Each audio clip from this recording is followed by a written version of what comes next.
नमस्कार दोस्तों। टॉपिक जो है हम संविधान के बारे में बात करेंगे या मैं ये कहूँ पर इंडियन पॉलिटी और राज्य पॉलिटी दोनों को कंपैरिजन में पढ़ेंगे ताकि एक टॉपिक पढ़े तो दूसरा टॉपिक अपन को पढ़ना ही नहीं पड़े। वो भी बहुत अपन को फायदा होगा। लेकिन सबसे पहले अपन को जरूरत है कि संविधान के जो 22 भाग हैं इनको अपन किस तरह से याद करें, किस तरह से किस फॉर्मूले से कैसे याद करें। देखो पूरी पॉलिटी को दो चीजें साथ साथ पैरेलल चलेगी। पहला कि उसको याद कैसे करना है, मतलब आर्टिकल कैसे याद करने हैं, भाग कैसे याद करने हैं, यानी उनकी ट्रिक्स किस तरह से हो सकती है।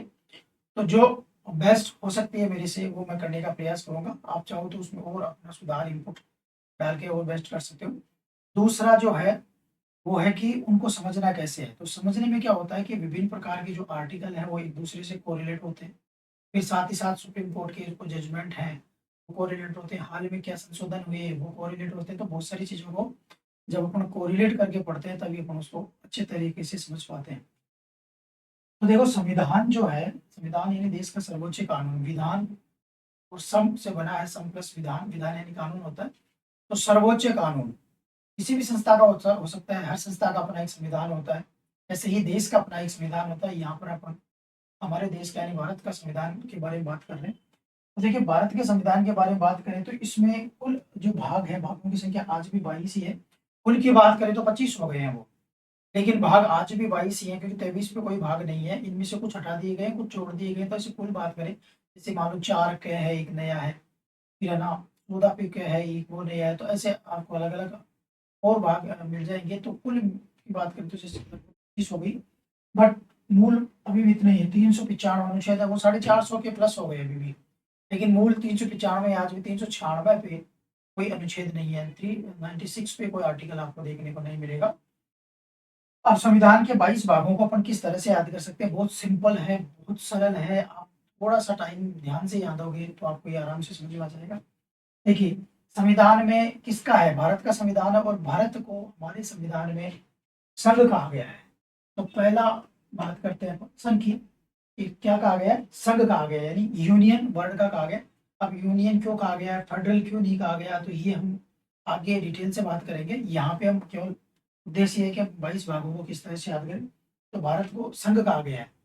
और कोई भी राज्य होगा, कोई भी देश होगा तो उसके अंदर होंगे उसके नागरिक। नागरिकों से देश बनता है। तो यानी संघ के अंदर कौन है, इसके नागरिक। और नागरिक वही व्यक्ति होंगे, यानी किसी भी देश में नागरिक होंगे तो नागरिकों के क्या होंगे, अधिकार। यानी यहाँ पे उनको अधिकार भी दिए गए हमारे देश के में, जिनको संविधान की भाषा में अपन फंडामेंटल राइट्स बोलते हैं। ठीक है ना। तो मानवाधिकार, मूल अधिकार, इनमें क्या अंतर होता है तो वो फंडामेंटल राइट्स में अपन देखेंगे। तो देखिए किसका संविधान है, संघ का यानी भारत का। संघ में कौन रहते हैं, नागरिक रहते हैं। नागरिकों को संघ क्या देता है, अधिकार देता है। अधिकार के साथ साथ इन नागरिकों के विकास का भी संघ का कर्तव्य होता है। यानी संघ का जो दायित्व होता है, भारत का जो दायित्व है वो इन नागरिकों का विकास करना भी है। जिसको मैं यहाँ तो विकास लिख देता हूँ, लेकिन संविधान की भाषा में उसको डीपीएस भी बोला गया है। यानी नीति निर्देशक तत्व को बोला गया है। उन्हीं को विकासवादी तत्व भी कहते हैं, उन्हीं को लोक कल्याणकारी तत्व भी कहते हैं, क्योंकि वो देश के नागरिकों के कल्याण के लिए, देश के कल्याण के लिए वो काम करते हैं। और वो राज्य के कर्तव्य होते हैं कि राज्य को ये कहा गया है कि आपके दायित्व है कि आप नागरिकों के कल्याण के लिए काम करो। तो राज्य के कर्तव्य के रूप में भी माने जाते हैं। फिर इसके साथ साथ नागरिकों के कर्तव्यों को बाद में जोड़ा गया। राज्य के कर्तव्यों को तो देखो संविधान में स्टार्टिंग में ही इंसर्ट कर दिया गया जब संविधान बनाया। तो जो ये डीपीएसपी है, नीति निर्देशक तत्व है, ये राज्य के कर्तव्य है। और नागरिकों के कर्तव्यों को बाद में जोड़ा गया। ठीक है। देखिए संघ है, संघ में नागरिक है, नागरिकों के और फिर उनके विकास के बारे में और फिर उनके कर्तव्य के बारे में। ये चार यानी पांच हैं, लेकिन एक बाद में जोड़ा गया। तो ये भाग एक है संविधान का, ये दो है, ये तीन है, ये चार है, और इसको अपन चार क्या कह सकते हैं। ठीक है ना। यहाँ तक अपन को मैंने जो बताया, यहाँ तक की बात है वो लगभग हमको पता रहती है, क्योंकि शुरू के 4-5 भाग हमको याद रहते हैं, ज्यादा नहीं। तो फिर भी हमको मूल अधिकार, नीति निर्देशक तत्व और मूल कर्तव्य तो लगभग लगभग हम सबको पता रहता है कि संविधान में कहाँ पर है। तो इनसे रिलेटेड अनुच्छेद भी हमको ध्यान में रहता है। डिटेलिंग हम आगे कर लेंगे, लेकिन यहाँ पे अपन जिस बाउंड्री की बात कर रहे हैं वो अपन को ध्यान में रहता है। अब यहाँ पर मैं आपको इनको याद कराने के लिए एक तरीका बताता हूँ। मैंने कई सालों से भी मैं इस तरीकों को बताता रहता हूँ, कुछ मॉडिफाइड मैं इसमें करता रहता हूँ। लेकिन मुझे ये तरीका बहुत आज भी अच्छा लगता है, क्योंकि इससे संविधान की 20 भाग इजीली हमको याद हो जाते हैं, 20 तक तो हम बहुत आसानी से पहुँच जाते हैं। कैसे पहुँचते हैं? अब ये जो एक लाइन मैं यहाँ पे बोलूँगा, इसको मैं एक तरीके से याद करने की रटने के हिसाब से बोलूँगा, बाद में इसका एनालिसिस करेंगे तो हम समझ जाएँगे, उसके अंदर क्या-क्या चीज़ें आएँगी। तो देखिए, इन सब के लिए यानी इस संघ की, इस भारत की रक्षा के लिए, इनके नागरिकों की अधिकारों की रक्षा के लिए, इनके नागरिकों के विकास के लिए, डेवलपमेंट के लिए हमारे संविधान में सरकार की कल्पना की गई है। यानी इन सब के लिए किसकी कल्पना की गई है? सरकार की। और सरकार को कहा गया है कि भाई इन सब के लिए आप क्या करोगे? कार्य करोगे और काम के दौरान आपको कर्मचारियों की आवश्यकता होगी तो लोग कर्मचारियों का भी प्रोविज़न कर दिया जाता है। यानी इन सब के लिए एक सरकार की कल्पना की गई है। इस सरकार के क्या करेगी? इन सब के लिए कार्य करेगी और कार्य करने के लिए इस कर्मचारी होंगे तो कर्मचारियों का प्रोविज़न भी किया गया है। फिर कर्मचारियों को भी काम करने के लिए भाषा की ज़रूरत होती है। कर्मचारियों को काम करने के लिए किसकी ज़रूरत होती है? भाषा की। तो फिर भाषा के बारे में बात कर लेते हैं। तो आप अभी संविधान को भूल जाइए और मैं ये कहता हूँ कि आप इस लाइन को याद करने का प्रयास कीजिए। इन सब के लिए किसकी कल्पना की गई है? सरकार की कल्पना की गई है। ये सरकार क्या करेगी? इन सब के लिए कार्य करेगी।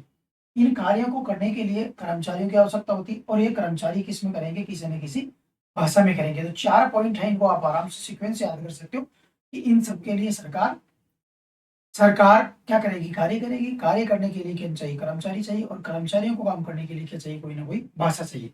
अब यदि कर्मचारी काम करेंगे और काम के दौरान कोई गड़बड़ हो जाएगी तो उस कंडीशन को अपन बोलेंगे आपात। देखो आपात का मतलब क्या होता है? सामान्य परिस्थिति। यानी सामान्य परिस्थिति कैसी है? जैसे अपन चल रहा है, सुबह उठ रहे हैं, सब कुछ चल रहा है और घर में भी असामान्य परिस्थिति कैसे होती है? जैसे पिताजी ने अचानक धमका दिया, चांटा मार दिया, या किसी ने किसी को थप्पड़ मार दिया, पीट दिया, तो वो असामान्य परिस्थिति होगी। सामान्य परिस्थितियों में वो चीज़ नहीं आती है। तो आपात यानी यदि काम के दौरान गड़बड़ हुई तो आपात, और आपात लगा तो उसका स्पष्टीकरण देना पड़ेगा। आपको पता है कि आपात लग जाता है, कोई किसी को थप्पड़ मार देता है, कुछ ऐसी घटनाएँ हो जाती है, तो हो सकता है तत्काल रूप से नहीं, लेकिन कुछ समय बाद में उसको बताना पड़ता है, ऐसा क्यों किया? यानी उसका स्पष्टीकरण। और स्पष्टीकरण में पहला जो वर्ड है, स है। स से पकड़ लो संविधान संशोधन। स से क्या पकड़ लो आप? संविधान संशोधन। तो स कौन सा? स्पष्टीकरण वाले स से पकड़ लो। ठीक है ना? तो देखिए मैं आपको बताना ही चाह रहा हूँ कि ये एक लाइन है जिसमें 3, 3, 6 और 7 शब्द हैं। इनका एक सीक्वेंस आपको याद इस तरह से कर सकते हो कि इन सब के लिए किसकी कल्पना की गई है? सरकार की। ये सरकार काम करेगी इनके लिए, वो काम करेगी तो कर्मचारियों की आवश्यकता महसूस होगी। कर्मचारी किसी भाषा में काम करेंगे, गड़बड़ हुई तो आपात लग जाएगा, आपात का स्पष्टीकरण और से क्या हो जाएगा? संविधान संशोधन हो जाएगा। आप इतने सारे जो अनुच्छेद हैं, वो सॉरी, ये जो सीक्वेंस है, ये लाइन है, आप याद करोगे तो बहुत ईज़ी हो जाएगा। क्यों? क्योंकि देखो संविधान के 6 भाग तो यहाँ पर पढ़ लेंगे अपन। 4 आपने पढ़ लिया, 6 इसमें आ जाएँगे और वो आपको बिल्कुल ईज़िली याद हो जाएँगे। 3 इसमें आ जाएँगे, तो 4 और 6, 4 10 और 3 13 हो गए। 3 कर्मचारी में आ जाएँगे तो 16 हो गए। तो भाषा किस नंबर पे आ जाएगी? 17 पे। आपात किस पे आ जाएगा? 18 पे। स्पष्टीकरण किस पे आ जाएगा? 19 पे। और संविधान संशोधन किस पे आ जाएगा? 20 पे। स्पष्टीकरण के लिए मैं थोड़ा-सा वर्ड बोल दूँ, यहाँ पे संविधान में प्रकीर्ण कहा गया है। इंग्लिश में इसको मिसलेनियस कहा गया है, यानी विविध। विविध का मतलब हो गया कि ये पूर्व के जितने भी अनुच्छेद हैं, यानी 18 तक के जो संविधान में अनुच्छेद हैं, इन अनुच्छेदों में कुछ बातें हैं जो इनमें मतलब रखी जानी संभव नहीं थी, उनके लिए विविध शब्द का यूज़ किया गया, जिसको अपन मिसलेनियस मिसलेनियस को देखेंगे तो वैसे विविध भी इसका हिंदी रूपांतरण होता है। और हमने इसको स्पष्टीकरण कहा। मैंने स्पष्टीकरण इसलिए कहा क्योंकि इनमें कुछ चीज़ें हैं जिनको स्पष्टीकरण यहाँ पे किया गया है। जैसे अनुच्छेद 14 में विधि के समक्ष समानता है। अब समानता के कुछ अपवाद होते हैं, जैसे राष्ट्रपति और राज्यपाल को वो छूट प्राप्त है, तो वो यहाँ पे 361 में डाल दिया गया है। ऐसे ही अलग-अलग जगह अलग-अलग चीज़ें, जिनको स्पष्टीकरण मैं इसलिए बोलता हूँ क्योंकि जहाँ पर कई जगह यहाँ नहीं है, जो यहाँ नहीं आ सकता, तो उनका स्पष्टीकरण वहाँ किया गया है। हालाँकि संविधान में इसके लिए वर्ड यूज़ किया गया है मिसलेनियस। इंग्लिश में इसके लिए वर्ड यूज़ किया मिसलेनियस, हिंदी में इसके लिए यूज़ किया गया प्रकीर्ण। और मैं कहूँगा इसको स्पष्टीकरण भी आप बोल सकते हो। तो स्पष्टीकरण को आप प्रकीर्ण पढ़ लेना, तो भी आपको याद हो जाएगा। तो आपके देखो ये 20 जो भाग हैं वो बहुत आसानी से हो जाते हैं। कैसे हो जाते हैं? सबसे पहले सरकार के 6 भाग किस तरह से याद करते हैं। आप ये कहते हो कि हमें, अब आपने बोल तो दिया सर कि भाग 6, टोटल जो 6 भाग हैं वो सरकार में आ जाएँगे, लेकिन वो सरकार में कैसे आएँगे? तो देखिए, जिस तरह से मैं यहाँ पे बहुत सिंपल और बहुत ही सिंपल सा एक एग्ज़ाम्पल होता है, हम कभी भी किसी चीज़ को लिखते हैं तो एक प्रोटोकॉल को मेंटेन करते हैं। जैसे घर में भी कोई शादी का नॉमिनी का कार्ड आता है, तो एक प्रोटोकॉल को मेंटेन किया जाता है। उस कार्ड में सबसे पहले सबसे घर के वरिष्ठ सदस्य का, फिर उससे बाद इस तरह से यदि 10 नाम भी होंगे ना, तो आपको इस क्रम में मिलेंगे। ऐसा नहीं मिलेगा कि दादाजी का नाम लास्ट में मिलेगा और पोते का नाम सबसे पहले मिल जाएगा। ऐसा घर के कार्ड में अपन को देखने को नहीं मिलेगा, क्योंकि वो एक प्रोटोकॉल होता है, ऑटो अंडरस्टूड होता है कि उसको फॉलो करना पड़ता है। और हमारे संविधान बनाने वालों का भी देखो, आप बुद्धिमत्ता देखो, तो संविधान अपने आप में बहुत दस्तावेज है, बौद्धिक दस्तावेज है। इसको बनाने में कितने बौद्धिक लोगों ने अपना योगदान दिया होगा। लेकिन वहाँ पर भी उन्होंने जब इसको लिखा तो एक तरह से एक सीक्वेंस को मेंटेन रखा। सबसे ऊपर सबसे पहले सरकार में सबसे ऊपर प्रोटोकॉल के हिसाब से यानी संघ सरकार को रखा है, केंद्र सरकार को सबसे ऊपर किसको रखा? संघ को। फिर संघ के बाद में सेकंड इस नंबर पे आते हैं राज्य, क्योंकि संघ के बाद में सबसे पावरफुल कौन है? केंद्र सरकार। केंद्र के बाद में सेकंड पावरफुल कौन है? राज्य। राज्यों के बाद में तीसरे पावरफुल है संघ शासित। संघ शासित जिनको अपन केंद्र शासित बोलते हैं। अब आप सोचोगे सर ये राज्य और केंद्र शासित, तो दिल्ली जो है, दिल्ली का सीएम है और राजस्थान का सीएम है या हरियाणा का सीएम है, सीएम तो दोनों ही है, पावरफुल तो दोनों ही समान हो गए। नो, राज्य जो होता है ना वो संघ शासित, इसमें जो नाम ही लिखा हुआ है संघ, इस पे शासन करेगा। एक तरह से ये जो केंद्र शासित प्रदेश होते हैं वो केंद्र के ही नियंत्रण में रहते हैं, केंद्र सरकार के नहीं, भारत सरकार के नियंत्रण में रहते हैं। जबकि राज्यों के पास अपने आप पे राज्य सूची होती है जिसमें कानून बना सकते हैं। हालांकि संघ शासित प्रदेशों में भी जैसे दिल्ली है, ये अपने कानून बना सकते हैं, लेकिन बहुत सारे मामलों में इनको छूट नहीं होती है। यानी जैसे मान लो पुलिस है दिल्ली में, पुलिस पे राज्य में जैसे राजस्थान है, हरियाणा है, तो यहाँ पे पुलिस से रिलेटेड कोई भी कानून है वो राज्य सूची का विषय है तो राज्य बनाएगा और उसमें केंद्र सरकार हस्तक्षेप नहीं करेगी। लेकिन दिल्ली में, भारतीय संविधान में पुलिस राज्य सूची का विषय है, लेकिन दिल्ली जो सरकार है वो संघ शासित होने की वजह से पुलिस पर कोई कानून नहीं बना सकती। पुलिस है ना वो सरकार के नियंत्रण में हो गए, तो ऐसे इनके पास छूट कम होती है, ये कंपेरेटिवली ज्यादा ऑटोनोमस होते हैं। इसलिए अपन ने सबसे ऊपर संघ को रखा, संघ के बाद में राज्य को रखा, राज्य के बाद में संघ शासित प्रदेशों को रखा, फिर इसके बाद में स्थानीय रखे। स्थानीय, इसको अपन डिटेल से बात करेंगे। स्थानीय यानी मैं थोड़ा सा बता दूं, नगर पालिकाएं हो गई और जिला परिषद हो गई, तो यानी जिला स्तरीय प्रशासन हो गया, एक तरह से जिला स्तरीय कह सकते हैं अपन इसको। तो ये इससे भी कम ऑटोनोमस होता है। और फिर इसके बाद में SC ST, ये एक तरह से तहसील स्तर पे होता है, SC ST प्रशासन। इन तहसीलों को SC ST क्षेत्र घोषित किया जाता है, तो वहां का प्रशासन एक अलग तरीके से चलता है, उसके लिए संविधान में अलग से प्रोविजन किया गया। तो आप यहाँ पे देखिए हम 5 प्रकार के डिवाइड किए गए जो आपको आसानी से याद हो सकते हैं। सबसे ऊपर कौन हो गए? संघ हो गए। सेकंड नंबर पे कौन हो गया? राज्य हो गए। थर्ड नंबर पे कौन हो गए? संघ शासित प्रदेश हो गए। फोर्थ पे कौन हो गए? स्थानीय, जिसको पंचायत नगर पालिकाएं बोलेंगे। और फिफ्थ पे कौन हो गए? आपके SC ST से रिलेटेड प्रशासन हो गए। अब देखो सीक्वेंस याद करने की जरूरत नहीं है, लेकिन यहाँ पे प्रॉब्लम ये हो गई, 6 तो भाग है, 6 यहाँ काउंट कर रखे हैं, जबकि यहाँ है टोटल 5 ही। तो मैं राज्य के बारे में बता दूं, पहले राज्य की अलग अलग श्रेणियां ABCD श्रेणियां आप पढ़ते थे। जब संविधान लागू हुआ था तो उसकी श्रेणी अलग अलग थी। 1 नवंबर 1956 को उनकी श्रेणी को खत्म कर दिया गया। तो यानी पहले राज्य के पास 2 भाग थे, 2 क्या 4 थे, तो वो डिटेल से अपन आगे करेंगे। लेकिन यहाँ पे मैं ऐसे कह सकता हूँ कि 4 के बाद में हो गया 5, यहाँ 2 रखो आप, 6 और 7, यहाँ 8, यहाँ 9 और यहाँ 10, ये इस तरह से रख दो। 7वां जो भाग है उसमें अनुच्छेद है 238 और इसको 7वें संविधान संशोधन अधिनियम 1956 के द्वारा निश्चित कर दिया गया, इसको समाप्त कर दिया गया है। तो वर्तमान में संविधान में इससे रिलेटेड प्रोविजन नहीं है, केवल नाम लिखा हुआ है 7वां भाग है 7वें संविधान संशोधन द्वारा समाप्त कर दिया गया है। मैं आपका कंफ्यूजन यही दूर कर देता हूँ, क्योंकि आपको लगेगा कि यार ये सर कहीं गलत जानकारी नहीं दे रहे हैं, तो थोड़ी सी कॉन्सेप्ट बता देता हूँ। देखिए, पहले राज्य 4 श्रेणी की हुआ करते थे, तो ABCD श्रेणी, तो उसके लिए 6, 7, 8 और 9 4 अनुच्छेद हुआ करते थे राज्यों के लिए। ठीक है, 6, 7, 8 और 9, तो उसी में केंद्र शासित प्रदेश भी आ जाया करते थे। ठीक है ना, जैसे C श्रेणी में, D श्रेणी में अंडमान निकोबार द्वीप था, C श्रेणी में भी केंद्र शासित प्रदेश थे। तो ऐसे मिला करके ABCD 4 श्रेणियां बनाए गए थे। तो जब राज्य पुनर्गठन आयोग फजल अली के अध्यक्षता में बनाया गया, फजल अली में मतलब, तो उन्होंने कहा कि ये श्रेणी खत्म किया जाना चाहिए। बाद में 7वां संविधान संशोधन अधिनियम पारित किया गया और 7वें संविधान संशोधन अधिनियम के द्वारा ये जो चारों श्रेणियां हैं उनको खत्म कर दिया गया और अब केवल राज्यों को राज्य रखा गया और एक संशासित अलग से। तो यानी उसके बाद में क्या हुआ कि 7, 8, 9 इन अनुच्छेदों में क्या किया गया, जैसे 9 में तो बाद में स्थानीय सरकारें जोड़ दी गई, वरना ये भी डेड पोर्शन हो गया था। 7 आज भी डेड है, इसमें कुछ जोड़ा नहीं गया। और 8 में केंद्र शासित प्रदेशों को जोड़ दिया गया। तो इस तरह से 5 से लेकर के 6, 7, 8, 9 की जगह राज्यों को केवल 6 में रख दिया गया। एबीसी श्रेणियां खत्म कर दी गई। 7 एक तरह से 7वें संविधान संशोधन के द्वारा खत्म हो गया। 8 में केंद्र शासित प्रदेश आ गए और 9 में फिर बाद में 73वें और 74वें संविधान संशोधन अधिनियम के द्वारा पंचायती राज संस्थाएं आ गई। तो इस तरह से ये चेंज हुआ, लेकिन इनकी डिटेलिंग अपन बाद में कर लेंगे। यहाँ पर हमारा मोटिव ये है कि हम याद कैसे करें। तो देखिए, सरकार में सबसे ऊपर कौन सी हो गई, केंद्र हो गई, फिर राज्य हो गए, फिर केंद्र शासित प्रदेश हो गए, फिर स्थानीय सरकार हो गई और फिर SC ST का प्रशासन हो गया। आप एक बार थोड़ा सा सोचोगे तो ये सीक्वेंस आपको याद हो जाएगी। फिर इसके बाद में सरकार के कार्यों को देखें। तो देखिए, सरकार के यदि अपन कार्यों को देखते हैं तो इसको भी मैं यहाँ ले लेता हूँ, ठीक है ना। तो सरकार के कार्य 3 प्रकार के होते हैं। पहला, सरकार काम करती है विधायी, यानी कानून बनाने का काम करती है। सरकार का पहला जो कार्य होता है वो होता है कानून बनाना, इसके लिए कानून बनाने का कार्य होता है।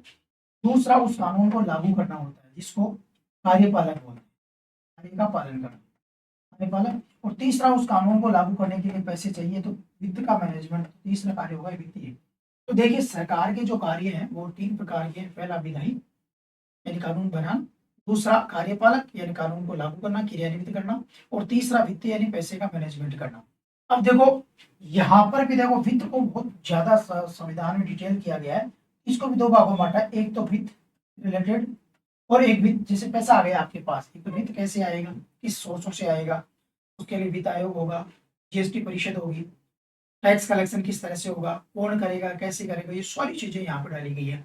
फिर पैसा, यदि सरकार के, मान लो मेरे पास भी पैसा आ गया, आपके पास पैसा आ गया, तो जब पैसा आता है तो अपन सोचते हैं कि पैसे को से व्यापार किया जाए ताकि पैसा और बढ़ाया जाए। तो फिर दूसरा, व्यापार और वाणिज्य से रिलेटेड जोड़ा गया। ये दूसरा किससे जोड़ा गया, वाणिज्य से रिलेटेड। वित्त को 2 भागों में बांट दिया। तो यहाँ पर टोटल अनुच्छेद, टोटल कितने अपन ने दिए, 3 दिए। 3 में एक तो केवल विधायी कार्यपालक को एक ही भाग में रख दिया गया, यानी इसके लिए तो अपन भाग बोल सकते हैं 11। और फिर इसके बाद में वित्त को रखा गया 12 में और वाणिज्य को रखा गया किसमें, 13 में। तो यहाँ पर अपने 13 अनुच्छेद, सॉरी भाग जो है संविधान के, वो यहाँ तक अपने पूरे हो जाते हैं। इसके बाद में देखिए कर्मचारी, तो कर्मचारियों को यहाँ पे 2 भागों में बांटा गया। सरकार के कर्मचारी होते हैं कि ये स्थायी अस्थायी, मैं मेरे हिसाब से बना रहा हूँ केवल याद करने के हिसाब से, अभी डिटेल में कर लूंगा। तो कर्मचारी 2 प्रकार के होते हैं मेरे हिसाब से। अपन ये कहीं सरकार के कर्मचारियों को अपन 2 भागों में बांट सकते हैं। पहला जो कर्मचारी होता है वो होता है स्थायी। स्थायी वो होता है जो 60 साल तक काम करेगा, रिटायरमेंट तक। अस्थायी जो होते हैं उनको मैं ये कहता हूँ, नेताओं को आप अस्थायी मान लो, क्योंकि हर 5 साल में रिप्लेस हो जाते हैं, या तो जीतते हैं तो दोबारा आ जाते हैं, वरना उनकी जगह दूसरा कोई रिप्लेस हो जाता है। तो एक तरह से हर 5 साल में हटते रहते हैं, तो अस्थायी अपन उनको बोल सकते हैं। तो यहाँ पर स्थायी अस्थायी यानी कर्मचारी कितने हो गए, 2 हो गए, एक स्थायी हो गया और एक अस्थायी हो गया। और फिर भारत में चाहे कर्मचारी आप स्थायी बन जाओ चाहे अस्थायी बन जाओ, दोनों में आरक्षण आपका साथ छोड़ेगा नहीं, क्योंकि आरक्षण आपके साथ रहेगा। तो इस प्रकार से 2 कर्मचारी कितने प्रकार के हो गए, 2, एक स्थायी हो गया और एक दूसरा कौन सा हुआ, अस्थायी हो गया, और दोनों का क्या हो गया, रिजर्वेशन हो गया। तो आप यहाँ पे 3 भागों को आप याद कर सकते हो। अब देखो, मैं इसको याद करने के हिसाब से स्थायी अस्थायी आरक्षण याद करोगे, लेकिन रियल में यहाँ पे क्या है, स्थायी कर्मचारी कौन होते हैं, जैसे मान लो आप किसी सर्विस की तैयारी कर रहे हो, फिर आप लग जाओगे, ठीक है ना, यानी किसी सेवा की तैयारी कर रहे हो ना, तभी तो आप लगोगे, ठीक है ना। तो आप किसी भी सर्विस की तैयारी करोगे तो आप स्थायी कर्मचारी हो गए, फिर आप परीक्षा दोगे किसी एजेंसी के माध्यम से, फिर आप लग जाओगे। यानी स्थायी कर्मचारी कौन होंगे, लोक सेवक होंगे, और ये किसी सेवा के माध्यम से आएंगे, सेवा, और इस सेवा के लिए एक संस्था की जरूरत होगी, जैसे UPSC हो गई। तो यहाँ पे सेवा और संस्था दोनों के बारे में बात है। स्थायी कर्मचारी, अस्थायी कर्मचारी कौन होंगे, नेता, और उनके लिए किसकी आवश्यकता होगी, निर्वाचन की। तो यहाँ पे आपको निर्वाचन आयोग के बारे में जानना। और आरक्षण के लिए यहाँ पे जो शब्द लिखा गया है वो लिखा है कुछ वर्गों के लिए विशेष उपबंध। बात आरक्षण की जा रही है 323 में, जैसे लोकसभा में आरक्षण हो गया, विधानसभा में आरक्षण हो गया, फिर नौकरियों में रिलेटेड आरक्षण हो गया, आरक्षण से रिलेटेड जो आयोग हो गए। लेकिन इसके लिए वर्ड यहाँ पे है कुछ वर्गों के लिए उपबंध है, विशेष उपबंध है, तो वो भी कह सकते हैं, कुछ वर्गों के लिए उपबंध भी कह सकते हैं। इसको आप रिजर्वेशन याद करोगे तो भी कोई दिक्कत नहीं है। तो देखिए कर्मचारी कितने हो गए, दो प्रकार के हो गए, एक कौन सा हो गया स्थायी कर्मचारी हो गया और दूसरा कौन सा हो गया अस्थायी कर्मचारी हो गया। स्थायी कर्मचारी कौन होगा, जो सेवा में आएगा यानी जिसकी नियुक्ति होगी यानी कि संस्था के माध्यम से, उसको लोक सेवक बोल दो। तो यहाँ पे यदि मैं इसको और भी शॉर्ट में कहूँ तो चाहे इसको आप लोक सेवा भी बोल सकते हो, लोक सेवा के बारे में बात की गई है, ठीक है ना। तो स्थायी और अस्थायी कर्मचारी कौन हो गए, नेता जो निर्वाचन के माध्यम से आएगा, और दोनों का आरक्षण की बात की गई है। तो देखिए 13 के बाद में यहाँ पे आपको मिलेगा लोक सेवा के बारे में 14, यहाँ पे निर्वाचन से रिलेटेड 15, और यहाँ पे आपको मिलेगा 16, फिर 17, 18, 19 और 20। ये आपके 20 के 20 जो भाग है वो मैंने आपको याद इस तरह से करा दिए। अब देखो इन 20 भागों को याद करने का बहुत सिंपल सा तरीका है। आप सबसे पहले देखिए संविधान किसका है, भारत का, तो संघ का प्रोविजन है। फिर भारत में कौन है, भारत ऐसे तो नहीं है, उसमें कोई नागरिक होंगे, फिर उन नागरिकों के अधिकार होंगे, फिर उन नागरिकों का डेवलपमेंट होगा और उनके कर्तव्य होंगे। ये तो अपन को वैसे भी मैं इस पे ज़्यादा फोकस नहीं कर रहा हूँ क्योंकि आपको याद रहते हैं। फिर इसके बाद में देखिए इन सबके लिए एक सरकार की कल्पना की गई है। सरकार क्या करेगी, कार्यों के लिए कौन चाहिए, कर्मचारी। कर्मचारियों को काम करने के लिए क्या चाहिए, भाषा। गड़बड़ हुई तो क्या लगेगा, आपात। आपात लगा तो उसका स्पष्टीकरण और शैक्षिक संविधान संशोधन। शायद पकड़ लो, शैक्षिक संविधान संशोधन। फिर इसके बाद में सरकार की बात की तो सरकार में भी सबसे ऊपर संघ हो गई, फिर राज्य हो गया, संघ शासित हो गया, फिर स्थानीय हो गए, फिर एसटी हो गए। सरकार के कार्य में पहला विधायी हो गया, फिर कार्यपालक हो गया, वित्तीय हो गए। वित्त के दो भाग मैंने बताए किस तरह से, वित्त और वित्त से क्या पैसा आएगा तो वाणिज्य होगा उससे। फिर कर्मचारियों में पहले स्थायी हो गए, दूसरे अस्थायी हो गए, दोनों का आरक्षण होगा। स्थायी कौन हो गए, लोक सेवा हो गई, इसके लिए उस यानी सर्विसेज से रिलेटेड ये पूरा भाग है। सर्विस की संस्था जैसे जैसे मतलब यूपीएससी है, आरपीएससी है, जेपीएससी है, उनसे रिलेटेड है।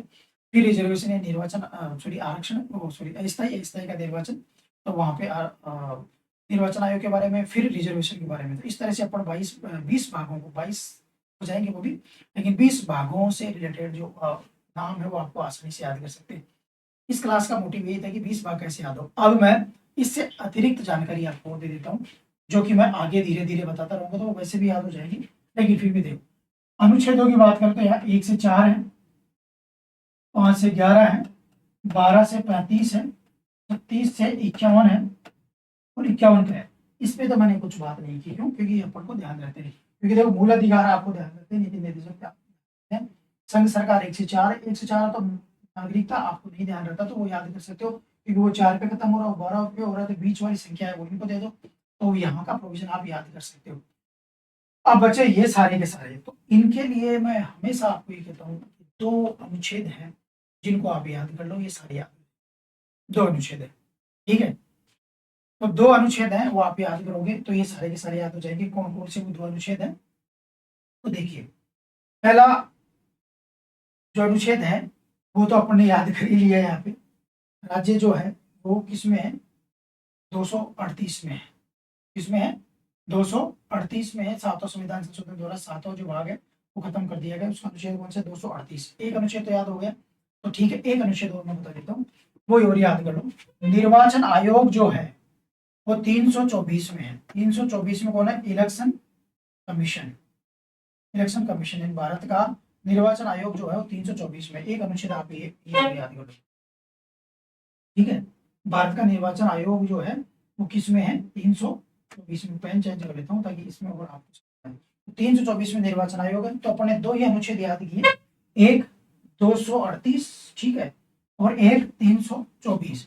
ये 2 अनुच्छेद अपन को याद करने हैं। अब आपको ध्यान रखना है कि 238 में आप 5 जोड़ोगे और 5 का गुणन 20 जोड़ोगे, ये संख्या याद करो।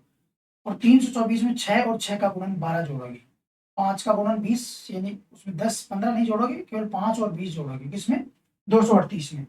और 324 में 6 और 6 का गुणन जोड़ोगे, 6 और 6 का गुणन 12। तो दोबारा बोल देता हूँ, उसको थोड़ा रट्टा मार लेना कि 238 में 5 जोड़ना है और जो उत्तर आएगा उसमें 20 जोड़ना है।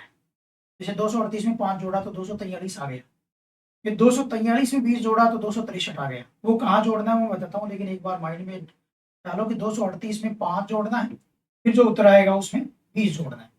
324 में आपको 6 जोड़ना है और जो उत्तर आएगा उसमें फिर 12 जोड़ना है। इस 324 में 6 जोड़ा, ठीक है ना, तो कितना है 330, फिर उसमें 12 जोड़ा तो 342। तो ये आपको समझ में आ गया, तो ठीक है मैं जोड़। अब यहाँ पे देखो 238 में कितना जोड़ना है, 5, फिर 5 के बाद में कितना जोड़ना है, 20। तो आपने 10 नहीं जोड़ा, 15 नहीं जोड़ा, बीच में कुछ छोड़ दिया, ठीक है। 324 में कितना जोड़ना, 6, और 6 के बाद क्या जोड़ना है, 12। तो कुछ भी नहीं जोड़ना, 6 दूनी 12, यानी लगातार आप जोड़ रहे हो। तो यहाँ पर आप वो भी कॉन्सेप्ट अच्छा है। एक दिन मेरे खुद के भी दिमाग में आया यार, इससे और भी अच्छा याद होता है। कैसे? जैसे 238 में आपने 5 जोड़ा, फिर 20 जोड़ा, तो आपने बीच में कुछ छोड़ा ना, तो इसमें भी आप एक एक भाग छोड़ते चलोगे बीच में। ठीक है, जैसे मैं उदाहरण से बता देता हूँ। 238 में 5 जोड़ा तो कितना आया, 243 आ गया। ये एक बीच में छोड़ दिया अपन ने।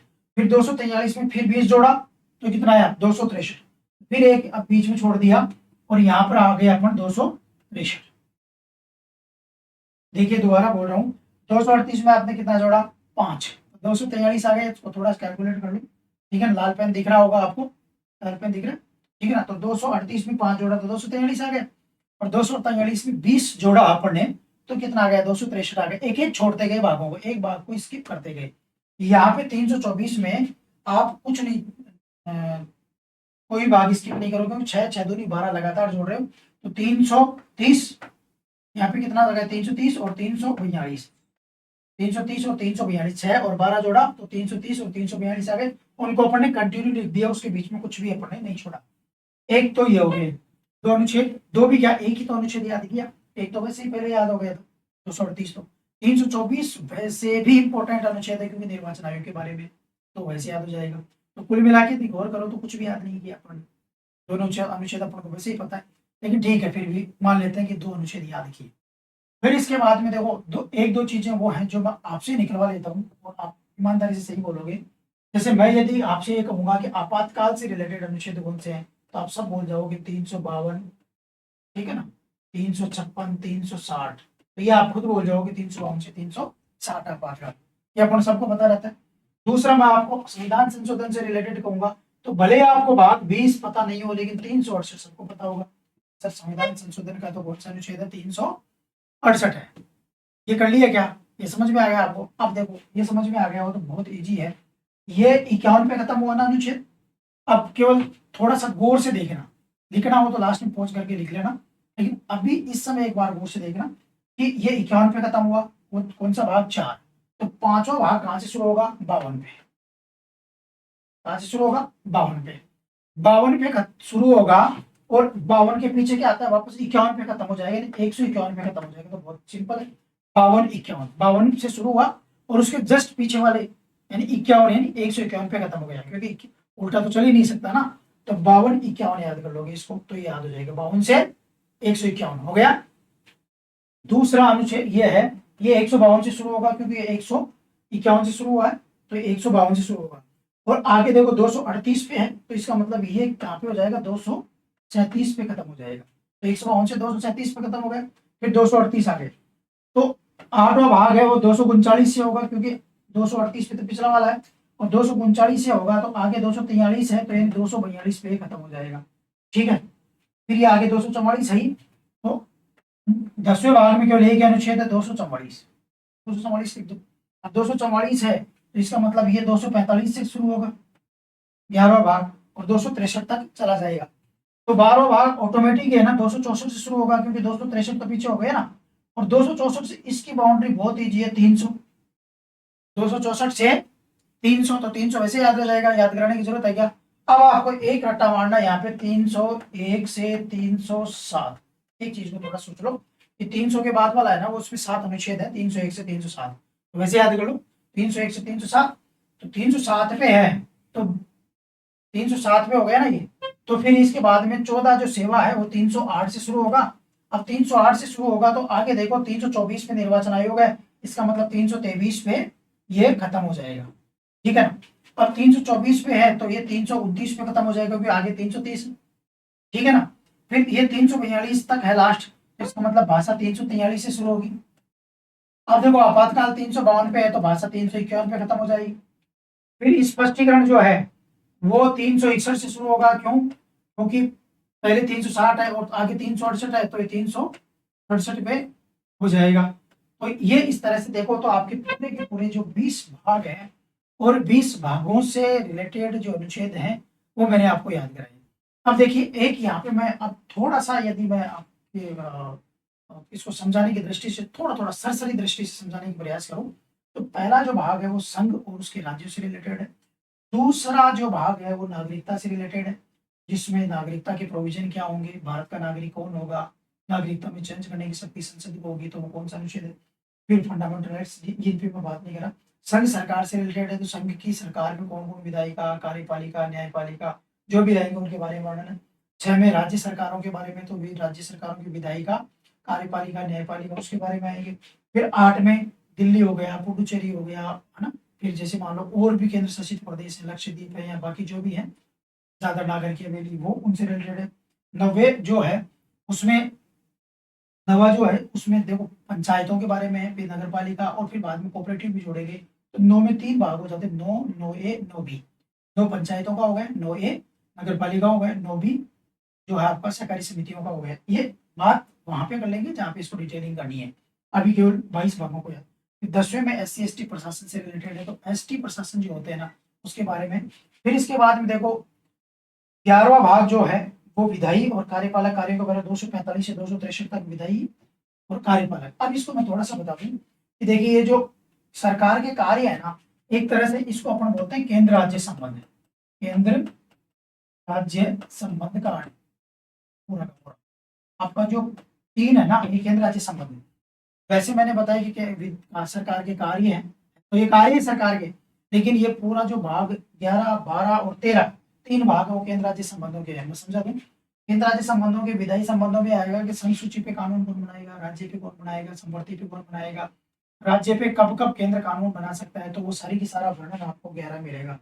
12 में जो है ना, केंद्र की जो कार्यपालिका है, संघ की कार्यपालिका है, वो कैसे कहाँ काम करेगी, राज्य की कार्यपालिका कहाँ काम करेगी, और कौन कौन से विषय हैं, किस किस विषयों पे केंद्र की कार्यपालिका राज्य की कार्यपालिका को निर्देश दे देगी, तो वो उनके बारे में यहाँ पे वर्णन है। फिर वित्त में यह है कि केंद्र किस विषय पर टैक्स लगाएगा, राज्य किस विषय पर टैक्स लगाएगा, टैक्स का कलेक्शन किस तरह से होगा, GST परिषद क्या है, वित्त आयोग क्या है, वित्त आयोग क्या काम करेगा, GST परिषद क्या काम करेगी, ठीक है ना। सरचार्ज, सरचार्ज शेष क्या होता है, सरचार्ज क्या होता है, टैक्स में अनुदान क्या होते हैं, तो वो सारी की सारी चीजें हैं ना आपको 12 मिलेगी। 13 में इंटरस्टेट व्यापार होता है, एक राज्य से दूसरे राज्य में व्यापार वाणिज्य होगा, उसकी स्वतंत्रता होगी, जो भी चीजें उससे रिलेटेड आपको 13 में मिलेगा, ठीक है ना। फिर 14 में जो आपको है ना सेवाओं के बारे में सर्विसेज है, वो सर्विसेज लोक सेवकों के बारे में मिलेगा। 308 से लेकर के 323 तक कौन सी सेवा है, लोक सेवा आयोग है, लोक सेवा आयोग, संघ लोक सेवा आयोग, राज्य लोक सेवा आयोग और संयुक्त लोक सेवा आयोग है, उनके बारे में। बाद में एक 323A जोड़ा गया था 14 के में, नया भाग जोड़ा गया था 14 के 323 से, लोक सेवाओं से संबंधित ट्रिब्यूनल्स के बारे में बात की गई, तो इनके बारे में बात कर लेंगे अपन। फिर यहाँ पे निर्वाचन आयोग के बारे में। फिर आरक्षण में यहाँ पे लोकसभा में, राज्यसभा में, तो राज्यसभा में आरक्षण नहीं होता, लोकसभा में, विधानसभा में। फिर SC ST के लिए विशेष उपबंध है, फिर इनके लिए SC आयोग, ST आयोग, OBC आयोग, तो सभी का वर्णन है वो आपको यहाँ पर देखने को मिलेगा। फिर इसके बाद में भाषा में अपन जानते हैं केंद्र की कौन सी भाषा होगी, राज्य की कौन सी भाषा होगी, भाषा आयोग क्या है, भाषा के लिए समिति बनानी हो, हिंदी भाषा अल्पसंख्यकों से रिलेटेड हो गया, सुप्रीम कोर्ट की क्या भाषा होगी, किस तरह से होगा, ये सब कुछ जो आपको भाषा में मिलेगा। फिर आपात अपन डिटेल से पढ़ते ही है। स्पष्टीकरण प्रकीर्ण मैंने बता ही दिया था, संविधान संशोधन, तो ये कितने भाग हो गए, 20। अब 20 के बाद में 2 भाग रह गए आपके, जिनको भी अभी हाथों हाथ ही ले लेते हैं। 20 के बाद में एक तो रह गया आपका 21, ठीक है ना, और दूसरा रह गया आपका 22। बस ये 2 भाग हो गए, ठीक है ना। तो देखिए ये 21 भाग है, इसका नाम क्या है वो तो बाद में देखेंगे। 368 के बाद में ये 369 से 392 तक, 369 से 392 तक है, और ये 393 से लेकर के 395 तक है, ठीक है ना। इनका नाम क्या है, तो देखो ये 369 से 392 में है, और इसमें एक आर्टिकल है 370 जिसको जम्मू कश्मीर से रिलेटेड बताते हैं। आज भी ये है नाम, लेकिन ये एक तरह से ये निष्प्रभावी हो गया। संविधान में तो आज भी 370 पे आप देखोगे, लेकिन इसके जो प्रभाव थे उनको सरकार ने एक तरह से इसको प्रभावी बना दिया। तो 370 जम्मू कश्मीर, और जम्मू कश्मीर भारत का जो राज्य था, ठीक है ना, तो राज्य का जो विशेष राज्य का दर्जा था जम्मू कश्मीर को, तो वो था अस्थायी, इसीलिए तो हटाया। यानी इसमें ऐसे प्रोविजन है जो अस्थायी है, जैसे मान लो नागालैंड को, जैसे मान लो मणिपुर को, मिजोरम को, इनको भी विशेष राज्य के कुछ दर्जे दे रखे हैं, इनको भी कुछ विशेष सुविधाएं दे रखी हैं, लेकिन वो स्थायी नहीं है, लेकिन इसका नाम है अस्थायी। और विशेष राज्य का दर्जा दिया है तो विशेष उपबंध बोलेंगे इसको, विशेष उपबंध। और ये भारत जब आजाद हुआ था संक्रमण के काल में, संक्रमण का काल वो होता है जब आप एक व्यवस्था से दूसरी व्यवस्था में प्रवेश करते हो, उस जो फेज होता है वो संक्रमण का कहता है। तो हम गुलामी से आजादी में हमने प्रवेश किया, तो उस आजादी के शुरू के 10-15 साल हैं वो संक्रमण के फेज माने जाते हैं। तो देखिए अस्थायी संक्रमणशील विशेष उपबंध हो गया, ठीक है ना, तो इसलिए इसका पूरा नाम हो गया टेम्परेरी, है ना, ट्रांजिशनल और स्पेशल प्रोविजन। स्पेशल प्रोविजन केवल जम्मू कश्मीर का नहीं, जम्मू कश्मीर का तो मैंने इसलिए डाला ताकि आपको याद रहे इसका नाम, क्योंकि जम्मू कश्मीर को जो दर्जा था वो अस्थायी था इसलिए हटा दिया, संक्रमणशील उस समय आया और विशेष राज्य का दर्जा दिया। तो यहाँ पे केवल राज्यों की बात नहीं की गई, अलग अलग विशेष उपबंधों की बात की गई है, इसलिए इसका नाम है विशेष उपबंध। और ये तो आपको जम्मू कश्मीर के नाम से याद हो जाएगा। और लास्ट वाला है ना, इसमें प्राधिकृत हिंदी का प्राधिकृत पाठ है ना, कि वो कहाँ होगा, प्राधिकृत पाठ है और भी कुछ नाम है इसको, तो आप इसको देख सकते हो। लास्ट वाला है अन्य उपबंधों से रिलेटेड है।